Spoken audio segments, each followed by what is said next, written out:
Assalamualaikum warahmatullahi wabarakatuh. Yang terhormat Bapak Wibowo Irawan, SPMM, selaku dosen pengampu mata kuliah Business Communication and Negotiation. Sebelumnya perkenalkan nama saya Muhammad Abdul Yani, NPM saya 0211213551, kelas 3J. Maksud dan tujuan saya membuat video ini adalah untuk memenuhi tugas mata kuliah Business Communication and Negotiation. Di sini saya akan mempresentasikan materi saya yang berjudul e-commerce development atau perkembangan e-commerce market. Market adalah tempat bertemunya pembeli dan penjual barang atau jasa yang melakukan kegiatan transaksi.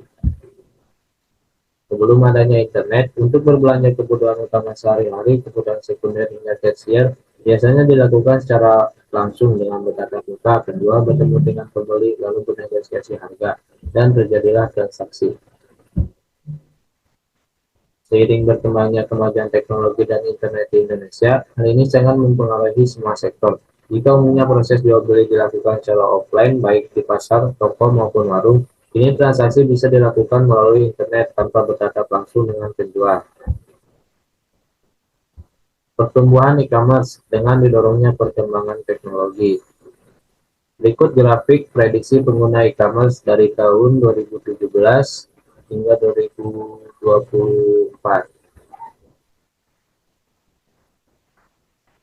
Peran e-commerce.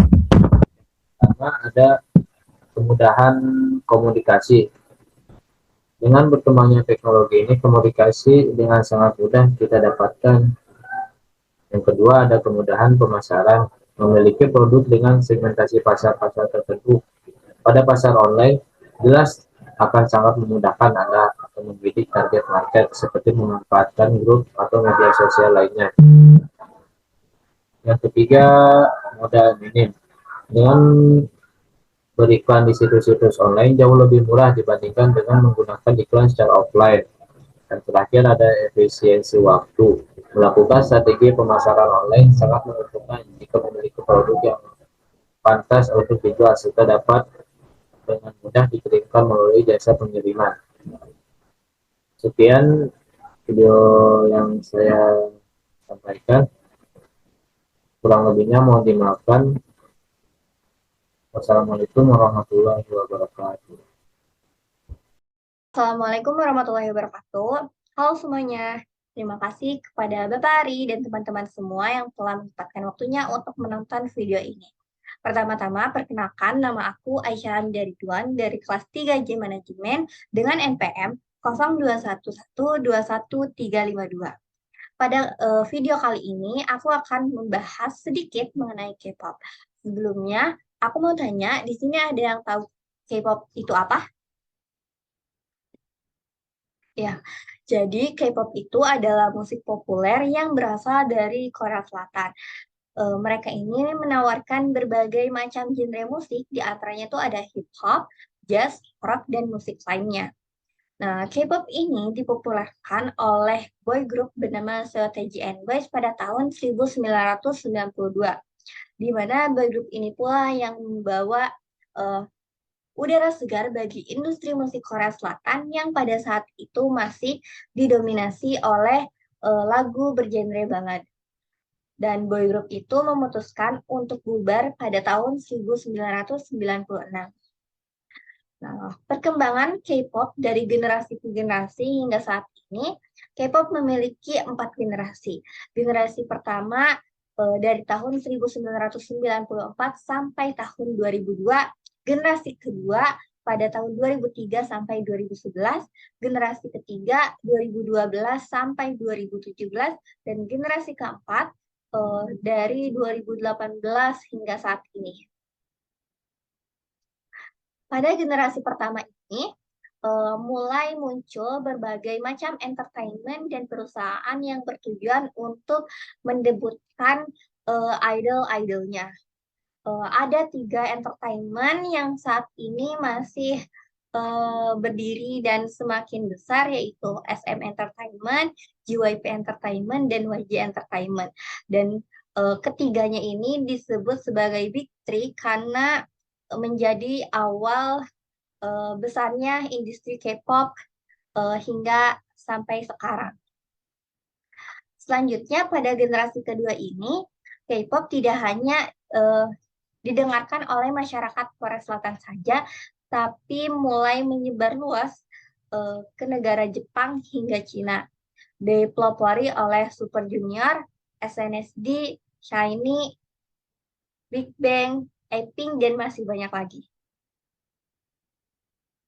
Pada generasi ketiga ini, K-pop mulai melebar luas.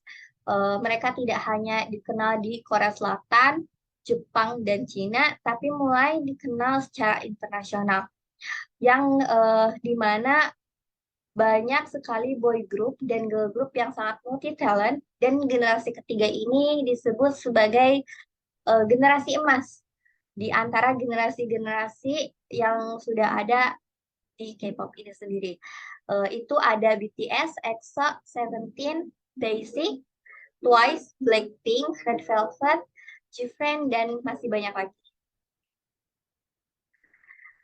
Selanjutnya, di generasi keempat ini, K-pop tidak hanya menawarkan hal yang sama terus-menerus, tapi juga melakukan sebuah perubahan. Contohnya itu dari konsep idol itu sendiri.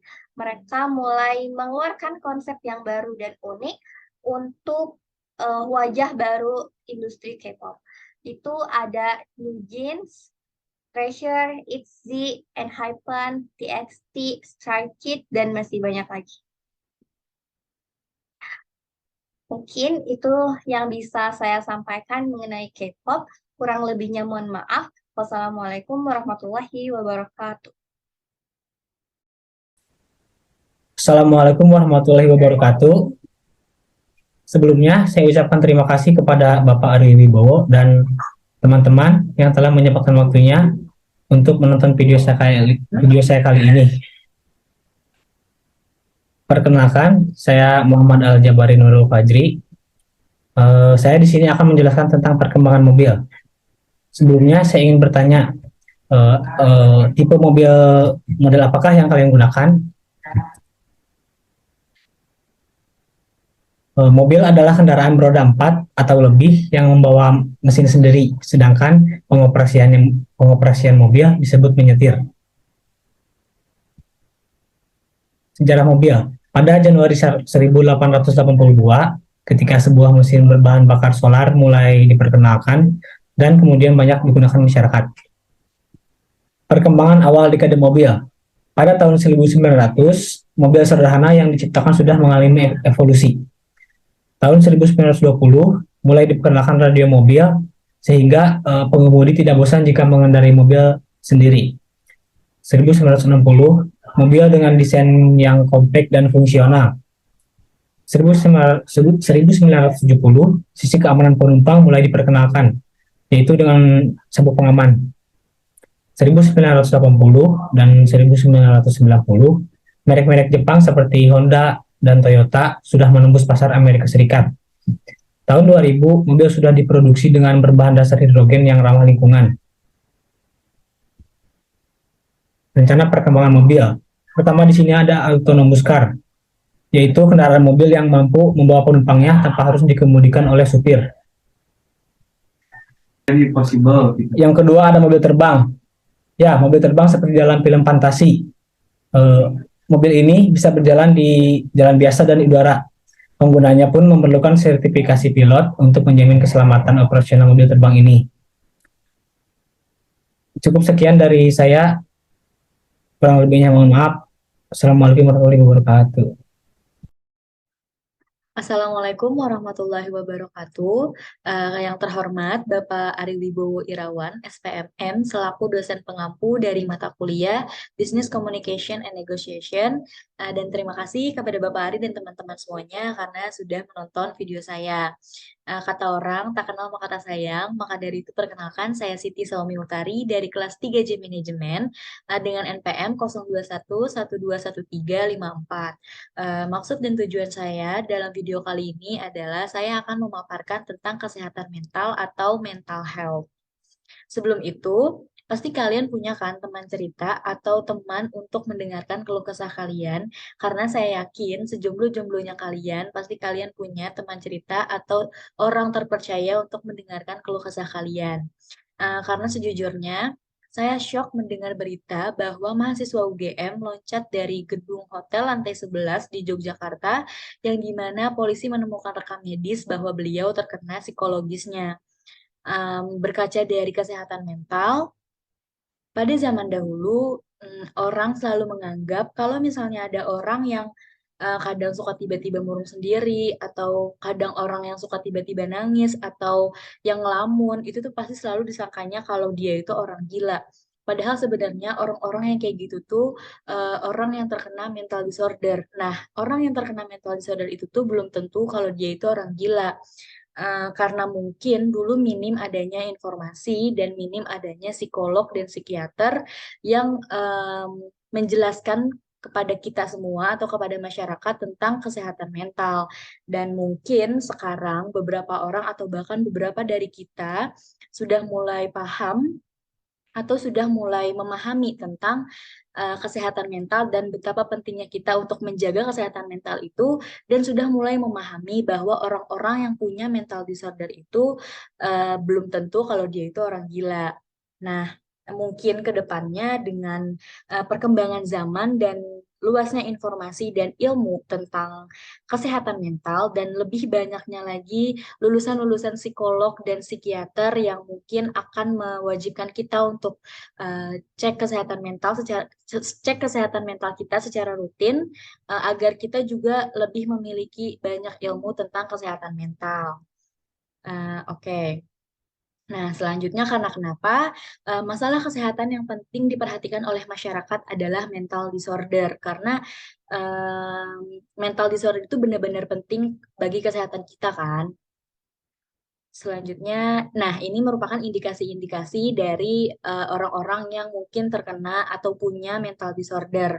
Nah, yang pertama ada mungkin orang tersebut cenderung suka sering sedih atau sering menangis, sering murung gitu. Terus yang kedua ada eh, cemas yang berlebih, memiliki kecemasan yang berlebih. Terus yang ketiga memiliki mood swing, atau kadang orang tersebut punya perasaan yang kadang berubah-ubah, kadang suka nangis, kadang tiba-tiba senang, atau yang biasa disebut bipolar gitu kan. Terus yang keempat ada cenderung tertutup atau jarang bercerita ke siapapun karena mungkin takut untuk respon yang diberikan terhadap orang yang mendengarkannya.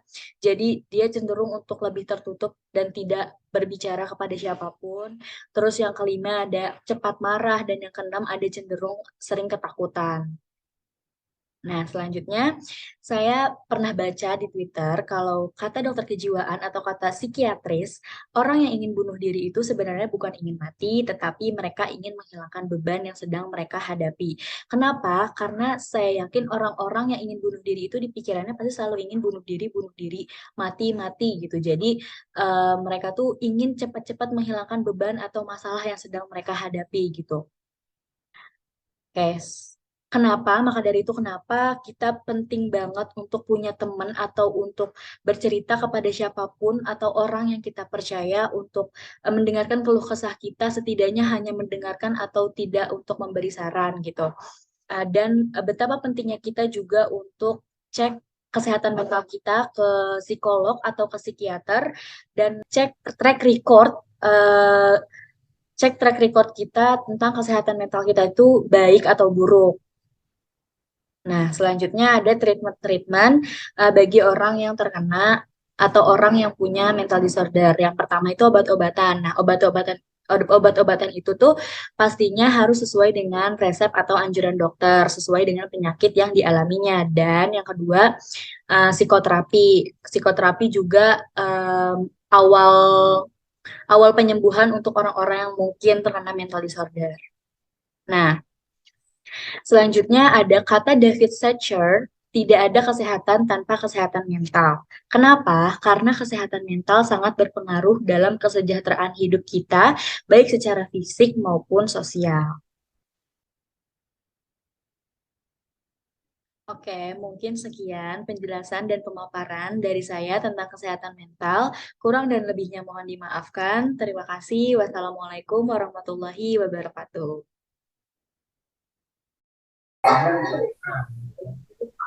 Assalamualaikum warahmatullahi wabarakatuh. Yang terhormat kepada Bapak Ari Wibowo, SPMM, selaku dosen mata kuliah Business Communication and Negotiation, dan kepada teman-teman yang cantik-cantik dan ganteng-ganteng, yang semoga semuanya dalam keadaan sehat walafiat. Amin ya rabbal alamin. Perkenalkan, nama saya Muhammad Ilhan dengan NPM 021121 355. Saya di sini akan mempresentasikan tentang handphone. Siapa di sini yang tak kenal dengan handphone? Handphone pertama kali diciptakan oleh Martin Cooper pada tahun 1973 atas dasar keinginan beliau untuk dapat berkomunikasi di mana saja dan kapan saja tanpa adanya kabel handphone. Handphone pertama kali diciptakan hanya untuk berkomunikasi saja. Namun, dengan seiring perkembangan zaman dan teknologi, handphone berubah bentuk dan fungsinya. Adapun fungsi dari handphone yang pertama untuk komunikasi sesuai dengan diciptaannya, awal ciptaannya.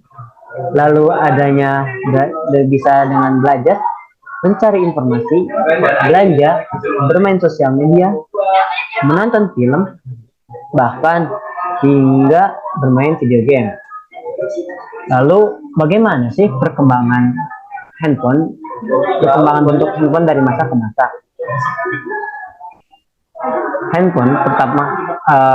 Bentuk handphone pertama kali saat diciptakan yaitu seperti ini, namanya Motorola Dynatec. Pada zaman ini handphone hanya dapat menelpon saja melalui frekuensi 852 MHz. Lalu loncat kepada tahun 1990 mulai muncul adanya Nokia 3210. Nah, pada zaman ini handphone mulai dapat mengirimkan beberapa pesan, yaitu beberapa karakter saja, hanya beberapa karakter saja. Lalu kepada tahun 2010 muncul BlackBerry. Pada zaman ini mulai adanya internet mulai masuk pada handphone sendiri. Jadi di masa ini tuh handphone bisa mengirim pesan, bisa menelpon, hingga mengakses internet. Sudah mulai canggih ya. Lalu sekarang pada zamannya Android dan iOS. Ya, pada zaman ini perkembangan handphone mulai banyak sekali perubahan, mulai adanya internet dan fitur-fitur canggih lainnya. Lalu bagaimana sih handphone pada masa depan? Handphone diperkirakan di masa depan yaitu dapat hanya dengan satu kali tekan saja dapat layar hologram. Ya, seperti gambar gini ya. Mungkin perkiraan masa depan tuh begini, handphone tinggal satu kali pencet bisa terkoneksi dari jam atau apapun kacamata. Mungkin itu saja yang dapat saya sampaikan. Kurang lebihnya mohon maaf. Duduk kesepian tanpa kasih. Cukup sekian dan terima kasih. Assalamualaikum warahmatullahi wabarakatuh. Assalamualaikum warahmatullahi wabarakatuh. Selamat pagi. Pertama-tama saya ingin mengucapkan terima kasih kepada Bapak Ari Wibowo sebagai dosen pengampu mata kuliah Business Communication and Negotiation yang telah memberikan kesempatan kepada saya untuk bisa mempresentasikan sebuah materi. Sebelumnya saya mau menyapa teman-teman. Selamat pagi teman-teman, apa kabar? Semoga kita selalu diberikan kesehatan dan kebahagiaan. Amin. Perkenalkan, nama saya Nazwa Hiranisa dari kelas 3J Manajemen. Di sini saya akan mempresentasikan materi dari kronologis musik. Nah, sebelumnya teman-teman di sini pasti pada suka dengerin musik dong. Nah, kita bahas kronologis dari musik ya. Jadi di sini ada 3 poin yang akan dipresentasikan. Poin pertama itu tes atau masa lampau, bagaimana fungsi musik pada masa lampau, present, masa sekarang, bagaimana musik digunakan di masa sekarang, dan future. Future itu gambaran perkembangan musik di masa depan akan seperti apa gitu teman-teman. Yang pertama, poin past atau lampau. Musik sudah ada sejak zaman purbakala dan dipergunakan sebagai alat untuk mengiringi upacara-upacara kepercayaan. Perubahan sejarah musik terbesar terjadi pada abad pertengahan, disebabkan terjadinya perubahan keadaan dunia yang makin meningkat. Nah, garis besarnya ini, jadi pada masa lampau, musik itu digunakan sebagai alat untuk mengiringi upacara-upacara kepercayaan atau keagamaan gitu ya. Nah, present di masa sekarang. Jadi kalau di masa sekarang, musik itu nggak cuma digunain untuk keperluan keagamaan, tetapi dipergunakan juga untuk urusan duniawi.